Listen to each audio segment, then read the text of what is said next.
Welcome back to another Team Solomon Circus live duel. Today we have David on Rikka as well as Brad on Spright. So here we're going to see a few shuffle ups, making sure their deck is done up correctly, and then we're going to see a die roll and we're going to get into the game. So Rikka here is getting a lot more popularity due to it winning the Euros championship. Really good job. David is not playing the same build at all.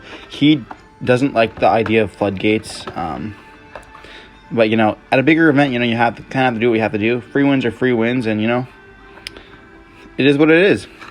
Anyways, we're gonna get into the live duel. Don't forget to like, comment, subscribe. And we're gonna see Sprite's gonna summon off first, summon on red, and then activating blue, summoning or getting out the Spright Jet here.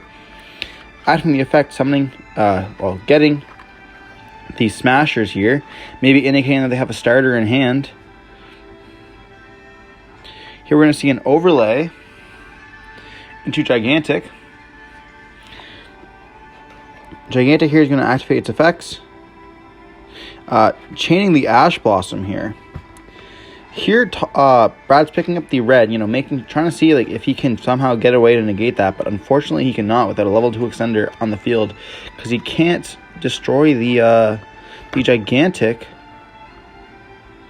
So we're going to see a link 2 into the Elf here. And Elf here is going to summon back the red. We're going to see a special summon of a Pixies. And starter as well. Summoning out most likely Carrot.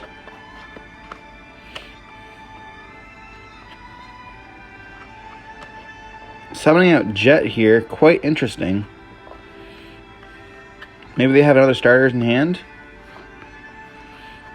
We're going to see an overlay into a Djinn Buster, setting a card and then passing. We're going to see a draw for turn off of David over here. We do see a Sheet in his hand as well as a DD Crow. As well as a Rikka Con being activated here. Very, very crazy card, as I mentioned before. Most people have to read it over. It allows you to attribute your opponent's monsters for your Rikka effects. If you control a Rikka monster, you can also set one Rikka spell and trap directly from your deck. So it's pretty much double value here.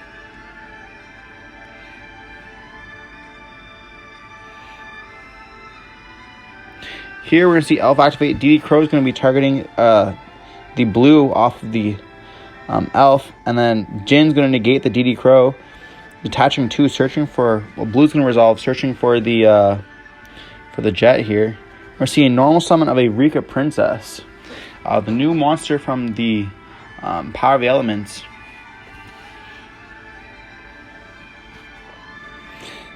Really useful because it can special summon itself. So here we're going to see a Smashers being activated. Banishing the Spright from the graveyard, as well as a level 2 on field, or rank 2. So we'll see what he's going to banish here. Banishing the blue to banish the Con. I'm going to see a link of Princess into the Sun Avalon link 1 big tree. That one is called, I believe, Dry. We're going to see a set 1. And simply just passing. We're going to see a draw for turn here.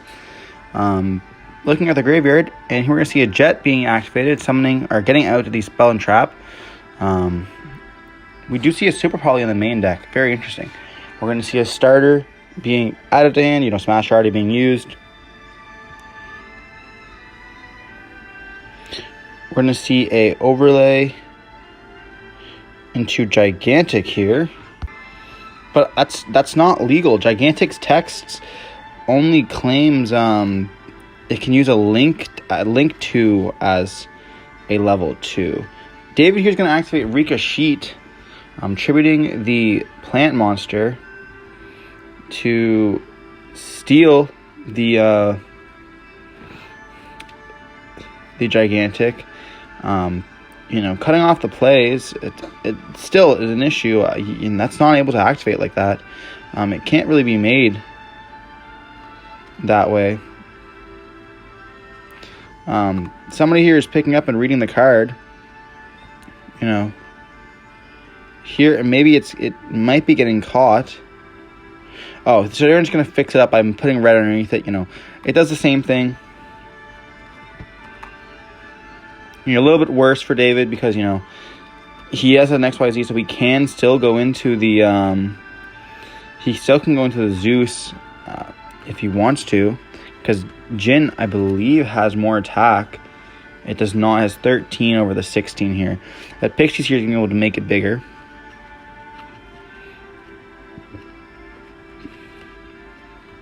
Bringing Elf, bringing back Pixies is kind of strong. So I do believe that's what we're going to go see here.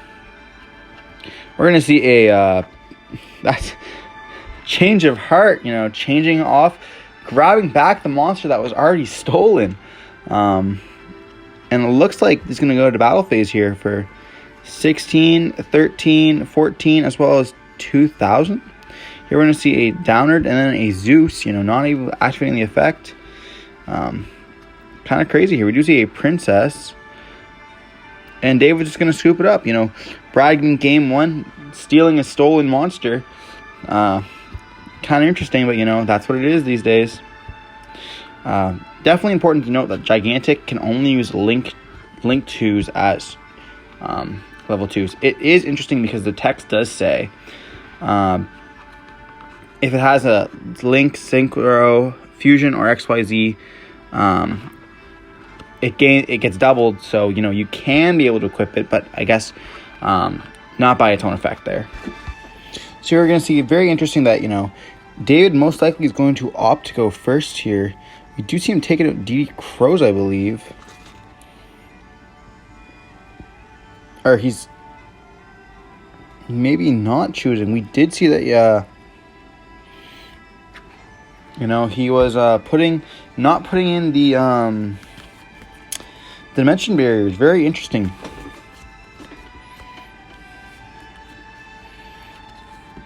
I do like how Spright is also on Super Poly. It'd be interesting to see what their targets are. If they're playing like a different variation of the deck. Maybe a completely going second deck. We're going to see a normal summon of Petal by Rikka. Activating the effect here. Getting out or searching for the Snowdrop. We're going to activate Mudan here, summoning herself out, and then she gets to add a, I believe she gets to add, you can tribute one planet monster, summon herself in the hand, you can add a Rikka spell and trap. We're going to see Con being activated, setting the Glamour, tributing the Mudan. Glamour is an extremely crazy card. Searching for 2 Rikka monsters. We're going to see Princess as well as the Primula. And Primula is added to hand, when a monster is tributed, she can special summon herself. So that's going to happen here. And then Princess is going to be able to special summon herself. We're going to overlay to Rikka the Strenna here. Detaching and, adding back the Mudan. We're going to activate the effect of Snowdrop to summon herself out, as well as the Petal, and then Hyperion's going to be able to special summon herself because, the not Snowdrop, the Link 4 was sent to Graveyard, was tributed. Here, Snowdrop's going to activate, turning everything on the field to level 8, and then able to overlay for the big one, the Teardrop, the Rikka Queen, which she's a tribute effect. Just detaches material to target one monster in the field and tribute it.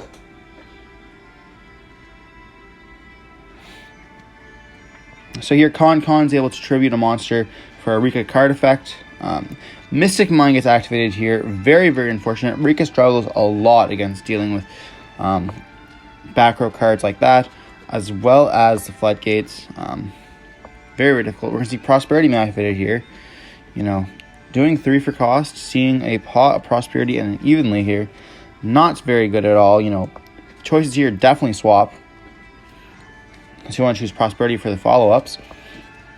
You are in a Mystic Mine, so, it does not... Maybe the slow game is the correct game. But Rikka most likely definitely sided in at least some going cards, knowing that most builds these days are on Mystic Mine going second. We're going to see Starter being activated here, summoning out Jet, paying the life points of, I believe, 13. Searching for the Smashers here, possibly trying to out his own mine or out the Con. We're going to see a normal of, or special summon of the red.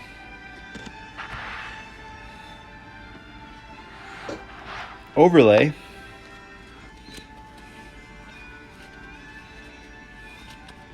Here just reading Princess, trying to make sure that Monster Negate is not live. We're going to see Smashers being activated here, banishing the starter as well as the Jet to get rid of the Teardrop, making sure that they cannot get their monsters distributed here. But unfortunately, that leaves them to 2 monsters here.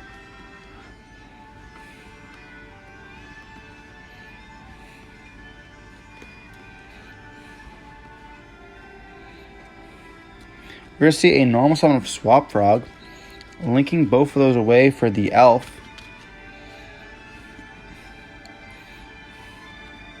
Here, Elf is going to target the red to get met by DD Crow. Very, very unfortunate. Here, the Elf is going to, in a battle phase, crash into the Hyperion to keep that Mystic Mine up, and then simply just pass his turn. Here, David's going to struggle with the Mystic Mine, not being able to out it. Very, very difficult. Going to simply pass, set 1 and pass. We're going to see the Spright pass as well. We're going to see David set 1 again as pass. Trying to get the the resources to be able to out this or be able to out the board. We're going to see another set from David as well as a pass turn there. A set from the Spright player and a pass once again. Leaving cards in hand is very interesting. We're going to see a Duster being activated here. Get rid of all that back row as well as the Con. You see a Call by the Grave being activated here. Getting rid of the Elf.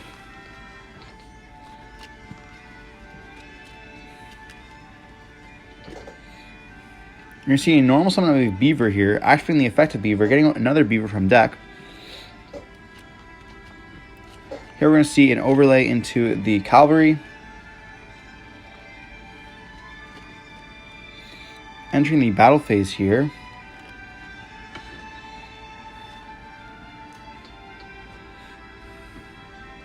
Overlay for the Zeus.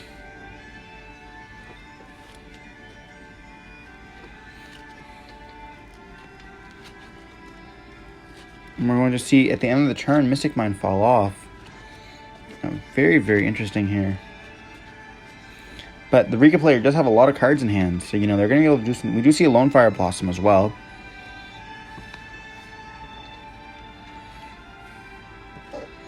We're going to see a normal summon of the Lone Fire Blossom, activating the effect of Zeus, detaching 2 for cost. Here, Princess is going to activate the effect, triggering a plant monster to negate.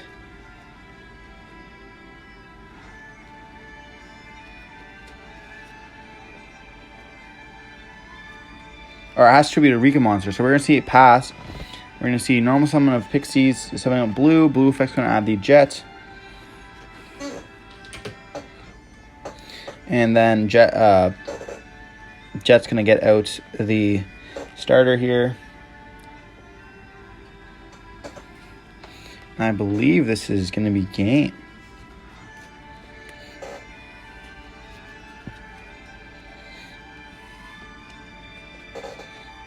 Here's an attack in the battle phase, blue, and Jets, Pixies, as well as the Zeus. And if it's not game, starter in the battle phase to just attack for game there. Quite unfortunate for David here. He could have ashed the starter to save himself,